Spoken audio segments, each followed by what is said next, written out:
कल हमारी टीम बारिश के बाद रोड के हालात का जायज़ा ले रही थी।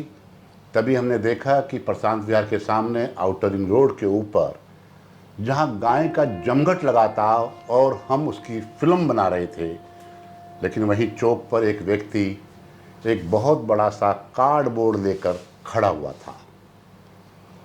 हमारे मन में उत्सुकता जागी कि व्यक्ति क्यों खड़ा हुआ है, जिस पर कुछ लिखा था अंबानी नहीं टाटा बनिए, अपनी शादियां सिंपल तरीके से कीजिए और अपने धार्मिक स्थानों पर कीजिए। जिज्ञासावश हमारे पत्रकार साथी ने उनसे पूछा उनका नाम, तो उन्होंने बताया कि मेरा नाम है मोहित भारतीय। जब आगे जानकारी चाहिए तो उन्होंने बताया कि मैं चाहता हूं कि इस देश के अंदर जातिवाद खत्म हो, जाति धर्म के साथ साथ जो नाम के पीछे आप गोत्र लगाते हैं वो ना लगाया जाए। और एक बात उन्होंने कही कि शादी ब्याह में जो खर्चा करते हैं, जो बर्बादी करते हैं, यदि वो सिंपल तरीके से करें तो समाज का उत्थान होगा। आज वही व्यक्ति जिनको हम कल जिनकी वीडियो बना रहे थे हमारे स्टूडियो में आए हैं, पारदर्शी सफ़र के स्टूडियो पर। ये है मोहित भारतीय। मेरी एक रिक्वेस्ट पर भागे चले आए। इनका जो काम है ये होम्योपैथिक की दवाइयाँ बेचते हैं। इन्होंने बाकायदा डिप्लोमा किया हुआ है, लाइसेंस होल्डर हैं और रोहिणी के अंदर ही एक दवाइयों का स्टोर चलाते हैं होम्योपैथिक की। लेकिन समाज के अंदर, समाज के उत्थान में इनका इनके मन में एक बड़ा उद्वेलित मन रहता है कि कुछ किया जाए। इनसे जानकारी लेते हैं। मोहित जी नमस्कार। नमस्कार जी। राजेश। वो जो कल हम देख रहे थे आपको, आप आउटर के जो फ्लाईओवर के नीचे खड़े थे, जी जी जी, वो क्या था? देखिए, पहले तो मैं बता दूं मैं वहाँ क्यों खड़ा था। वो मैं इसलिए खड़ा था क्योंकि कल बारिश हो रही थी और फ्लाईओवर के नीचे एक ऐसा स्थान है कि जहाँ पे बारिश से बच सकते हो, आप खड़े हो सकते हो। खड़ा मैं हर रोज़ होता हूँ, सुबह भी और इवनिंग शाम को भी 2-2 घंटे में हर रोज़ खड़ा होता हूँ और अलग अलग मुद्दों के साथ खड़ा होता हूँ। कोई ना कोई मैं सोशल कॉज लेके खड़ा होता हूँ। तो कल मेरा जो सोशल कॉज था वो ये था कि शादी सादगी से की जाए, बगैर दहेज के की जाए और अपने धार्मिक स्थान पे की जाए। और उसमें मैंने एक थोड़ा सा कंपैरिजन और किया कि बी टाटा नॉट अंबानी। तो ये का कल मेरा एजेंडा था। मतलब अंबानी टाटा क्या कहना चाह रहे थे? मैं ये कहना चाह रहा था कि अभी आपने अंबानीज की शादी देखी, उसमें बहुत ज़्यादा ओवर एक्सपेंडिचर हुआ और बहुत ज़्यादा पम्प एंड शो हुआ। इतना नहीं होना चाहिए, इससे पब्लिक में मैसेज गलत जाता है। जो मैसेज जाता है वो मिडिल क्लास में वो ये जाता है कि हम भी ऐसे करें। अब वो कैसे करेंगे? वो या तो लोन उठाएंगे या उधार पकड़ेंगे। अब वो लेना आसान है, रीपे करने में सारी ज़िंदगी लग जाएगी। और दूसरा, इतनी डेकोरेशन, इतना एक्सपेंडिचर, इतनी सजावट, इतने महंगे गिफ्ट्स, उसमें फिर दहेज भी आता है। जो मिडिल क्लास है उसमें दहेज की भी। मैं बीच में रोक हाँ दूंगा हाँ आपको। हाँ। आपको क्या तकलीफ है? मेरे पास पैसे हैं, मेरे पास साधन है, मैं खर्च कर रहा हूँ। सर, मैसेज की बात कर रहा हूँ। पब्लिक को मैसेज क्या गया? मैसेज उसको जाएगा जिसके पास साधन नहीं है। जिसके पास है उसने तो अपना 0.01% ही खर्च किया। आप मैसेज एक ऐसी शादी दिखाकर भी दे सकते हैं जिसका पॉजिटिव असर पड़ेगा कि ये देखिए इस व्यक्ति जी को, जी, जो मैं कि वहीं आ रहा हूँ। बिना दहेज के सिंपल तरीके से तभी मैंने टाटाज का एग्जांपल दिया था। उसमें टाटाज को अगर आप जानते हो तो रतन टाटा जी वो एक छोटे से फ्लैट में रहते हैं, 2 या 3 बेडरूम के फ्लैट में रहते हैं अपने डॉग्स के साथ। और कभी आपने उनको कोई बड़ी बड़ी गाड़ियों में, हालांकि वो तो इतनी बड़ी बड़ी कंपनियां ऑन करते हैं, गाड़ियों की कंपनियां ऑन करते हैं, फिर भी आपने कभी उनको पंप एंड शो करते नहीं देखा होगा। यही बात एक है जो फ़र्क दोनों में एक डिफरेंशिएट करती है। बहुत बढ़िया बात कही मोहित जी ने कि टाटा और अंबानी, टाटा साहब किसी से कम नहीं है, उनके बारे में सभी जानते हैं, लेकिन वो अपनी रईसी को ना दिखाकर बल्कि सादगी से जीवन जीना चाहते हैं और जी रहे हैं। साथ ही वो एक एनजीओ चला रहे हैं जिसमें कि वरिष्ठ नागरिकों के लिए काम भी हो रहा है। मोहित जी, इस तरह 2-2 घंटे चौक पे खड़े रहना, अपना काम धंधे का नुकसान करके, क्या कहते हैं आपके परिवार वाले? सर, शुरू में तो फैमिली बिल्कुल सपोर्ट नहीं करती थी। वो कहती थी अरे सड़कों पे खड़े हो गए, ऐसे सड़कों पे खड़े कोई होता है? वो अच्छी फैमिली के लोग खड़े होते हैं। मगर धीरे धीरे मैंने उनको कन्विंस किया। फिर कुछ आप जैसे सोशल मीडिया का, सज्जन लोगों का साथ मिला, उन्होंने प्रेज़ किया, घर में आए तो उन्होंने भी मेरे काम को सराहा, तो फैमिली को भी लगा कि नहीं, he is on the right track. तो मुझे लगा कि नहीं, मुझे करना है, सोचा तो मैंने हुआ ही था, मुझे करना ही है और मैं करता ही जा रहा हूँ। इसे आप घर वालों पर अत्याचार नहीं कहेंगे? नहीं, मतलब बिल्कुल घर भी वालों नहीं। को सर आप- देखिए ये सारे काम ऐसे हैं कि जो सामाजिक मुद्दे, आज हम एक शादी होती है, 1 मिनट में 1000, 1200, 1500 की भीड़ इकट्ठी कर लेते हैं। ऐसे ही कोई क्रिमेशन है, हम लोग 500-500 लोग चले जाते हैं। मगर जब समाज में बदलाव की बात आती है तो 10 लोग भी इकट्ठे नहीं होते। अब आपने गायों के लिए मुद्दा देखा, अब गायां, इतनी सारी गायें हर चौक पे, हर गली मोहल्ले में आवारा फिर रही हैं। अब इस मुद्दे को कौन उठाए? कोई उठाना नहीं चाहता, कोई आगे नहीं आना चाहता, बिल्ली के गले में कोई घंटी नहीं बांधना चाहता। तो किसी को तो पहल करनी पड़ेगी, किसी को तो आना पड़ेगा। और सबसे अच्छा मीडियम है कि समाज की समस्याएं समाज में जाके ही उसको हम सॉल्व करें, समाज के बीच में ही जाके उसका बखान करें, उसी को डिस्कस करें। कहीं आपको ये नहीं लगता है कि जो आपके टाइमिंग दुकान खोलने के हैं या जो बंद करने के हैं, दुकान बीच में छोड़कर आप सोशल वर्क सर के लिए नुकसान भाग लेते होता हैं? है, मुझे नुकसान होता है, बट अगर मैं सिर्फ फ़ायदा नुकसान ही अगर अपना कैलकुलेट करता रहूँगा फिर मैं ये काम नहीं कर सकता। मुझे थोड़ा तो काम में कॉम्प्रोमाइज़ करना ही पड़ेगा और मैं करके ही कर रहा हूँ ये काम। क्या लक्ष्य है आपका अल्टीमेटली? मेरा क्या कोई लक्ष्य? लक्ष्य नहीं है, ना मुझे कोई पॉलिटिक्स में जाना है, ना मुझे कोई लाइमलाइट अटेन करनी है, ना मुझे कोई कुछ नहीं करना है। मुझे तो बस अपना मैसेज पब्लिक तक भेजना है कि पब्लिक अवेयर हो कि कहाँ समस्या है और उसको दूर कैसे करना है, बस। कौन कौन सी समस्याएं आप उठा रहे हैं? शादी ब्याह की आपने उठाई? देखिए, मैंने सबसे पहले जो अपना काम शुरू किया था वो वाइट पाउडर से शुरू किया था। जो सड़कों पे, डिवाइडर पे, एमसीडी किनारों पे वाइट पाउडर डाल के चली जाती है, आज भी मैं देख रहा था सेक्टर 9-13 में वाइट पाउडर आज भी डाला हुआ था। मैं उसके लिए कोर्ट गया, मैंने पीआईएल डाली, मगर उसमें कोई सुनवाई नहीं हुई। वो पाउडर आज भी छिड़का जाता है, टनों के हिसाब से छिड़का जाता है, वो उड़ उड़ के हमारे अंदर ही जाता है।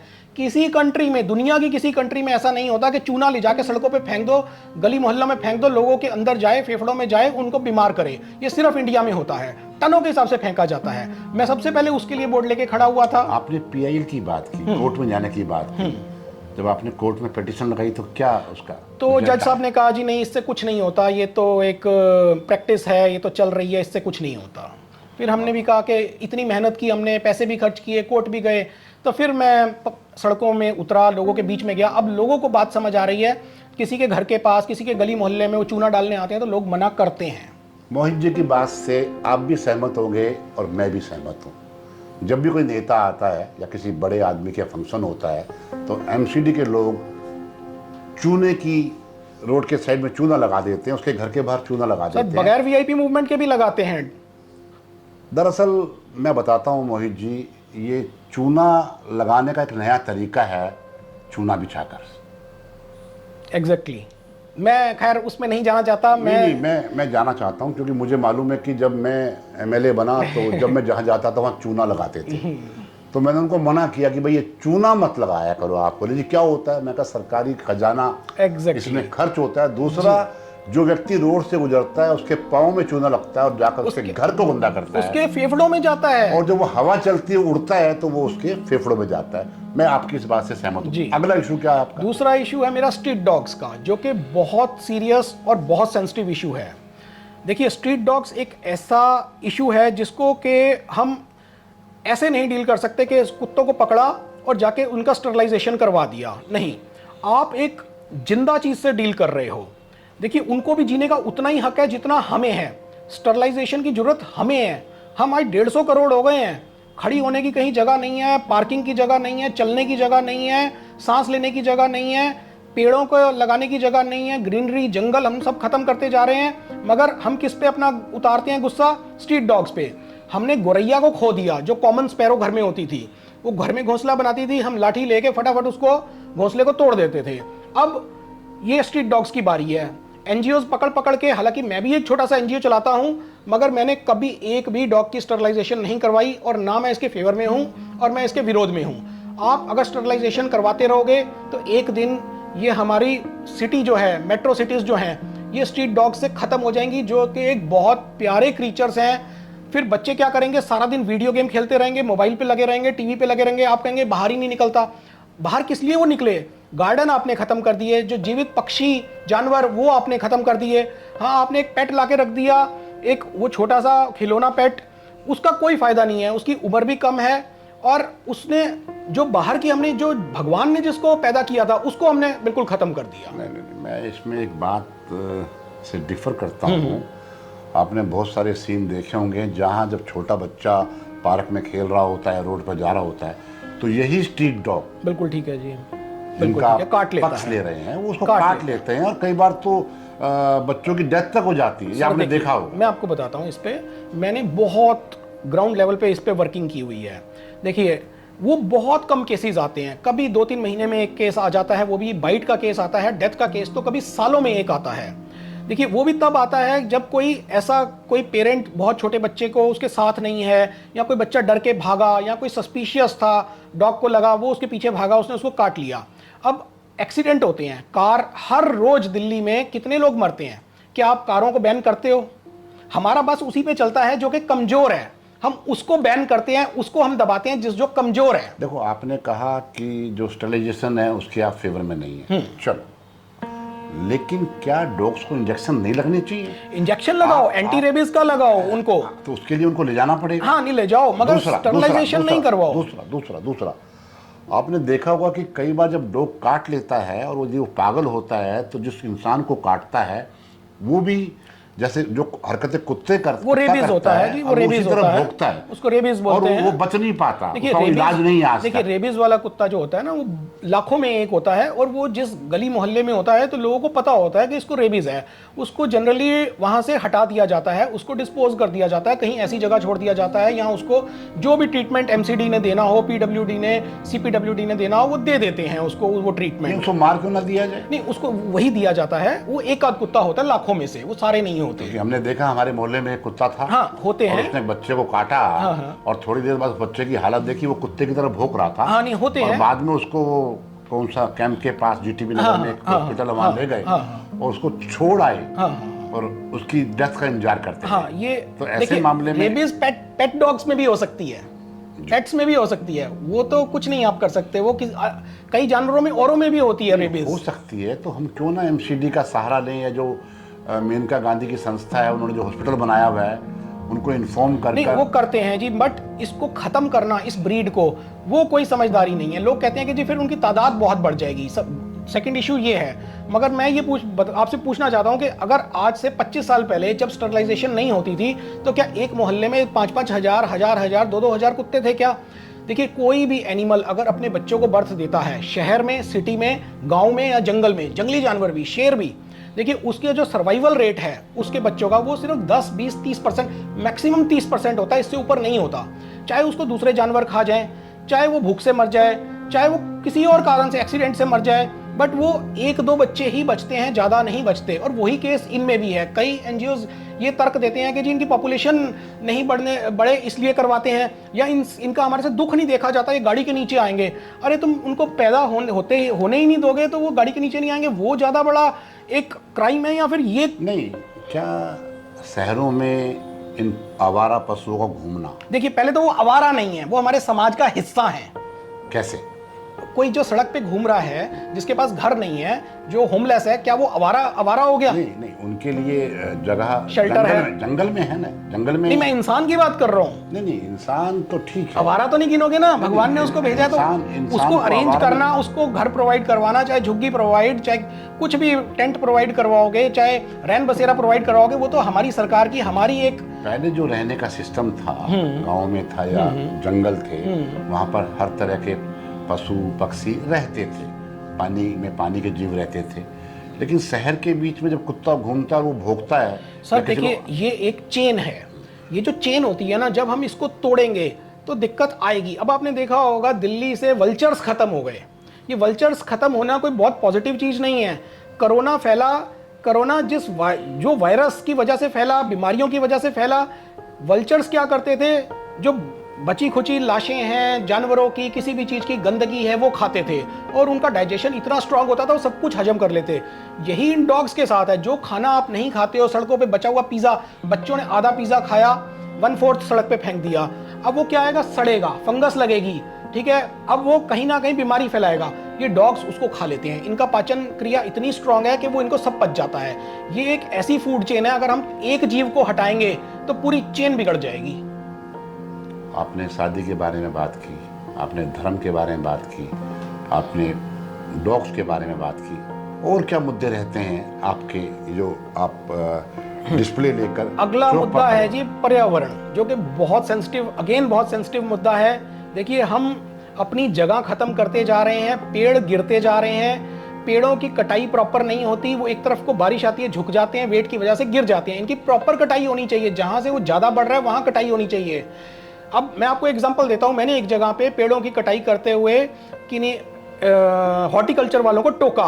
वो एक साइड की कर रहे थे, मैंने कहा ये क्या कर रहे हो, ये तो दूसरी तरफ गिर जाएंगे। कह रहे जी हमारा ही जो रोड पड़ती है ना वो ये पड़ती है, दूसरी जो रोड पड़ती है वो डीडीए की पड़ती है, हम इसकी एक साइड की कटाई कर सकते हैं, दूसरी तो डीडीए करेगा।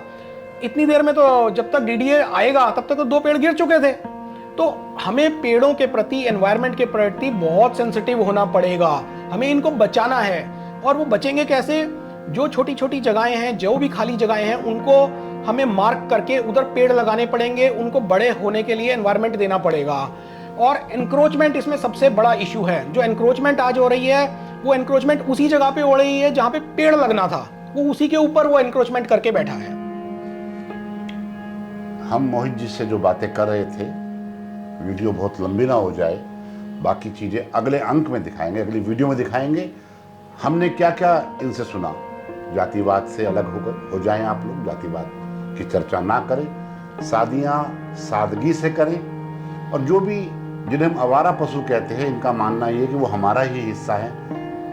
डॉग्स या बाकी जो भी जानवर हैं उनको भी बचाएं, उनकी भी मदद करें। और सबसे बड़ी बात जो मोहित जी ने रखी, पर्यावरण की, क्योंकि पर्यावरण की चर्चा सब करते हैं, नेता लोग भी करते हैं, सरकारें भी करती हैं। सरकारें कहती हैं कि 10 लाख पौधे लगाए, 20 लाख पौधे लगाए, लेकिन वो ये नहीं बताते कि वो पौधे कहाँ लगाए, कैसे लगाए। सर, क्योंकि 10 लाख पौधे बीच में मैं लगाने के लिए रोकूंगा। एक मैंने ऐसा सेमिनार अटेंड किया जिसमें के वृक्षारोपण होना था, तो मुझे समझ है, मैं खुद अपने सैपलिंग्स तैयार करता हूँ, खुद जाके अपने हाथ से लगाता हूँ। तो कोई वो एनजीओ था, वो लगा रहा था, तो उन्होंने विश्व पर्यावरण दिवस के दिन 5 जून को उन्होंने टहनियाँ तोड़ तोड़ के सिर्फ फोटोएं खिंचवाने के लिए जमीन में वो टहनियाँ गाड़ते गए, और उन्होंने फोटोएं खिंचवा के अपना टारगेट पूरा कर लिया कि हमने 500 पेड़ लगाए। मगर उस 500 में से एक भी पेड़ नहीं चलेगा। ऐसा काम नहीं होना चाहिए।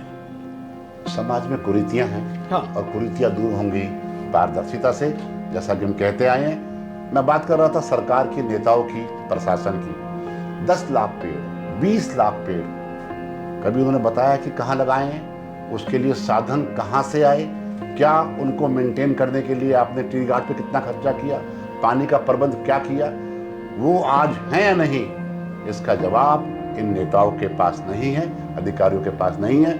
लेकिन मोहित बाबू बहुत हिम्मत से, दबंगई वैसे नहीं सर, मैं तो नेक नियत से, बस नेक नियत से, दबंगई नहीं, सॉरी, अपना सब वापस ले रहा हूँ।